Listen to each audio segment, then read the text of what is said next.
start with these. So I said it last week, but I'll remind you again. There are 3 polar graphs on your test. You are 100% getting a limison of some sort.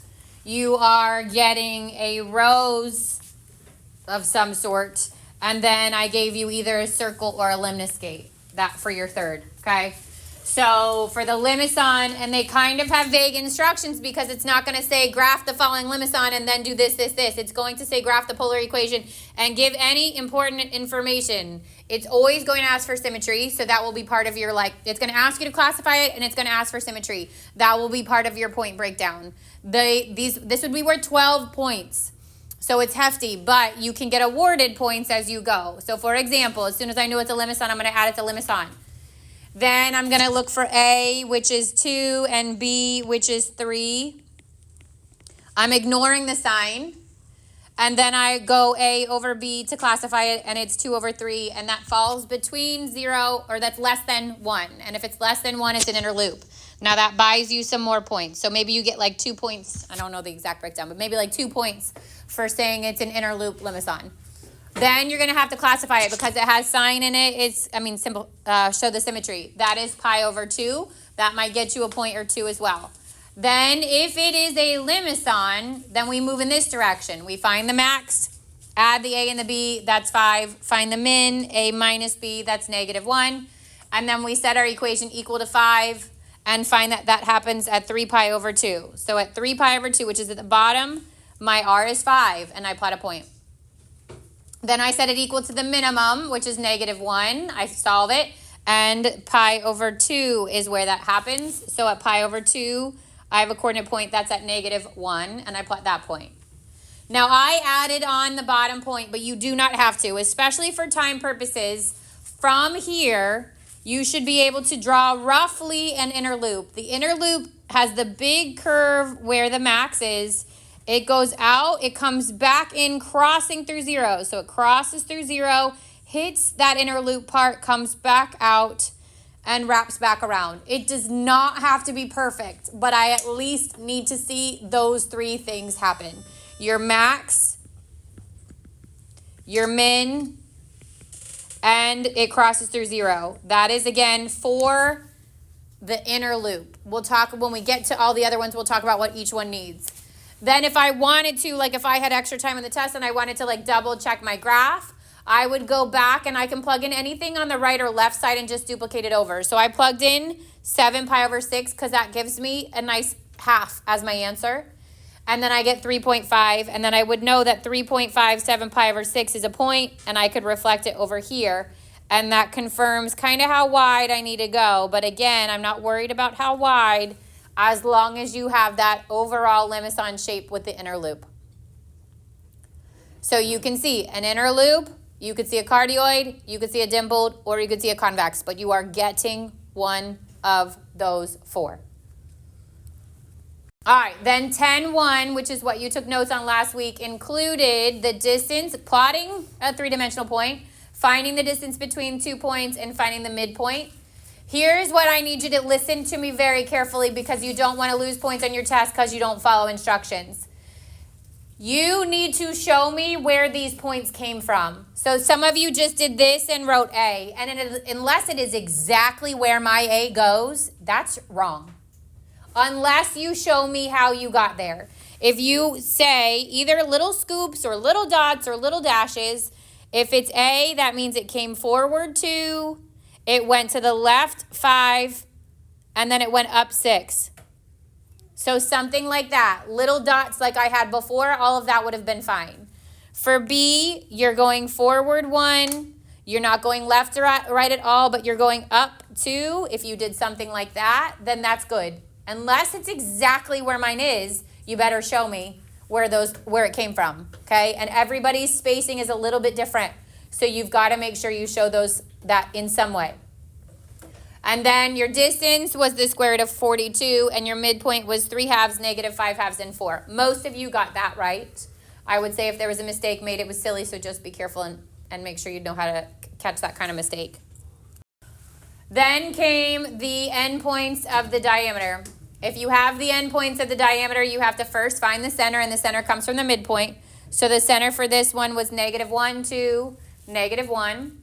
And then you have two choices, and I will tell you every single person that I just looked at that made a mistake came from finding the radius using the distance formula and forgetting to divide it by 2. So my advice is do not do that route. I would take my center and I would take either of these points. I chose the first one, but it does not matter.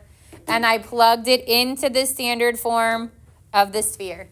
I made the 2, -4, -5, my x, y, and z. I made the -1, 2, and -1, the h, k, and 8. This should be j. H, k, and j. Plugged it in and got that my r squared is 61. And then I got my equation of my standard form. And then the radius, you just square root, that's 61. Questions on that one? Let's talk test. All right, so first section that's on the test was parametric equations. So these are graphing, and this is where you'll get given a t-chart. It's an x, it's a y. Actually, it's a t. It's an x and it's a y, and then an x comma y. And for these, I will give you the range. Like I will say, find the function given -1 is less than or equal to t, which is less than or equal to 1, for example. You're going to get an x equals, you're going to get a y equals, and you will plug in -1, 0, and 1. You're going to plug it into the x, you're going to plug it into the y, you'll get your coordinate points, and then you will graph your coordinate points. Let's say it looks something like this, for example. I will connect my points, and then because it's parametric, we put the arrows. The arrows point towards the bigger t. There's obviously an example of each of these on your PDF. That's your homework for tonight, but I just kind of want to go over the concepts, especially these. It's been a little while. Then there was 3 questions in 9-4, and there will be 3 questions on your test from 9-4. That was the first, graphing using the t-chart. Second is eliminating the parameter. So for something like this, you would get x, let me do it in a dark color, x equals 2x plus 4, and y equals, not 2x, sorry. All right, so if we're eliminating the parameter, this means get rid of t, because t is your parameter. You'll get given 2 with parametric, which means an x with a t and a y with a t, and the goal is to get rid of that t. So I'm going to look at both these equations, and I'm going to figure out which one is easier to solve for the t. In this case, y is easier because there'll be no fractions. T would equal y plus 5, and then I would take that and I would plug it into the other equation. X equals 2 times y plus 5 plus 4. I actually don't need you to simplify this because you're not graphing it, and it will save you time. So you could literally leave it like that. If you wanted to simplify it, you could just be really careful, make sure it's right. Don't make a mistake in that process. How much multiple choice? I have to count them. This one is definitely not. I know that. Like none of the parametric are because it's graphing. This one's open-ended and the next one's open-ended. But like a lot of the sphere stuff, I ended up being, not the graphing part, but the other part ended up being multiple choice. I'll count them when we're done. All right, then find the parametric. So this would be, you could literally leave it like that. Okay, just get rid of the t. Then it's find the parametric equations given 1 parametric and 1 rectangular. So it's going to give you 2 equations. One has a t and one doesn't. The one that has the t, so it actually might say x plus 1 equals, here, let's make it the same. X minus 1 equals t. You might have to solve that equation for x, or whichever variable is with the t, and I would get x equals, and it would be t plus 1. And then I need to take what x equals and replace it in the second equation in its place. So I would take this and I would plug it into that x, and I would get y equals t plus 1 minus 5. So y equals t minus 4. And then those 2 would be your answer. I literally gave you a line for each one to try to eliminate some confusion. Those are your 3 parametric, and those are not multiple choice. Questions on 9-4? All right, in 9-5, this is where we started to plot the point. This is when we converted the points, and this is when we used our calculator. There are 2 calculator questions. One in which you're converting from rectangular to polar, and one in which you're converting from polar to rectangular, okay?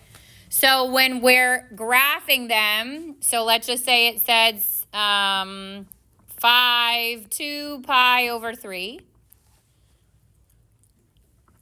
I would go to 2 pi over 3, and I gave you a labeled one. So this would say 2 pi over 3, and you'd go to 1, 2, 3, 4, 5, and you'd plot a point. But this could be -5, 2 pi over 3. It could say 5 and -2 pi over 3. So you could get negative angles, you could get negative radii, all that kind of stuff. So if it was -5, 2 pi over 3, I'd go to where 2 pi over 3, but work away from it. So this would actually be -5, 2 pi over 3. And if I wanted to plot +5, -2 pi over 3, -2 pi over 3 is here. So I could have any of that combination. Could be a positive or negative r, could be a positive or negative angle. And then it said find additional points. So the two ways to find additional points are keep r the same and take theta and add and subtract 2 pi. Or change the sign on the r, take theta and add and subtract pi. This is also not multiple choice. So it will say plot the point, give two additional representations of that point, and it says convert. So like all of that is in one question with multiple point parts. Yeah. Do you use pi when the 2 pi gives you something that's not on the chart? It'll say that the point has to fall between -2 pi and +2 pi. So there's only going to be 3 answers. Yep. All right, then we're going to convert. So when we're going from polar to rectangular, we do r cosine theta, comma, r sine theta. And that question would be built into the one above it, like that. And then when we go x, comma, y to r theta, there's 2 parts. R equals the square root of x squared plus y squared. And tan of theta equals y over x. That would be a unit circle angle, but you gotta figure out which one based on the original location of whatever x, y is given to you. So figure out what quadrant it's in, and then you will choose between the 2 tangent options to get which one you want.